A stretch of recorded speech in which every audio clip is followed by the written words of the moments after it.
Well, welcome to the Mauch Overlook stop. Oh, wait. Oh, first we should do the Overlook. Look, the great view through the valley and ridge, the Allegheny front.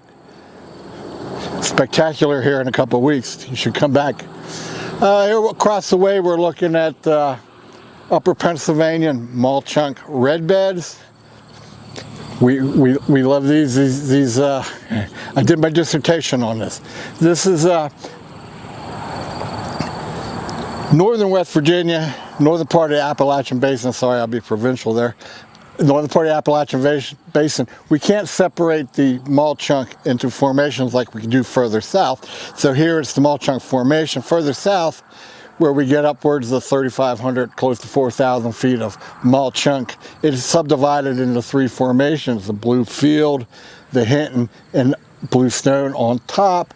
And depending what you want to do with the Princess Sandstone in the middle, I tend to think of it as part of the Hinton. But we can't recognize, as you go north, you lose the marker beds that were used to subdivide the section. But basically, we're looking at a stacked sequence of floodplains deposited under a semi-arid climate regime south of the equator in the desert belt, with a monsoonal climate,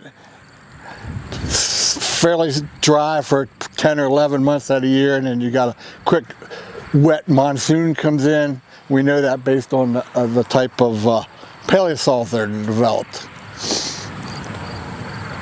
So if we turn around and look at it, if you look across the way, you see a band of real light gray, slightly greenish gray layer. That's a burial clay on top of a paleovertisol that we saw a close-up of a vertisol at the Myth-Penn boundary stop. But below the glade layer, you can see sorta it's a red bed, totally homogenized. There's no preserved bedding for about a meter thickness. That would be what I call the paleovertisol. There are scattered calcareous caliche nodules or soil beds within it.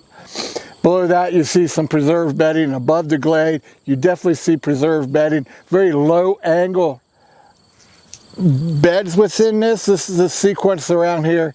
It's a sand-starved sequence. You find a lot of mud-filled stream channels of various scales. I've seen in places up to 40, 50 feet thick with mud and silt marked cross-bedding, multi-storied within these channel sequences, but no sand.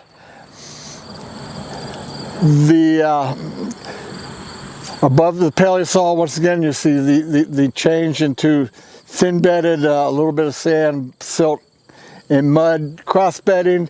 Where we work in the south, we colloquially call that floodplain hell.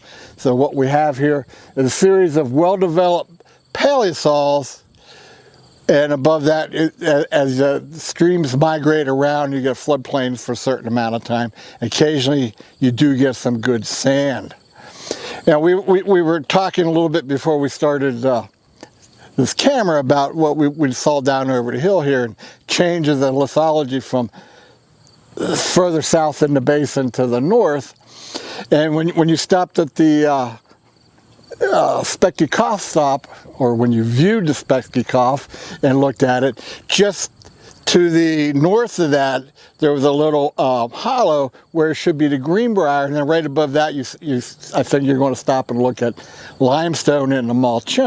Well, between there should be several hundred feet, 100 meters, 75 meters of Greenbrier limestone. You cannot find it. It's not present at this stop.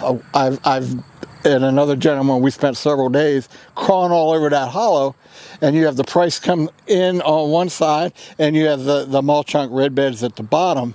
Whereas if you went down the hill from the Myth-Penn boundary stop, you find the same Mauch limestone, and you look down over the mountain for hundreds of meters, and there's a quarry and I've been in the quarry. That's a quite thick Greenbrier limestone. There's no place to put it, so we have a fault in there, but we're having a hard time mapping it right now.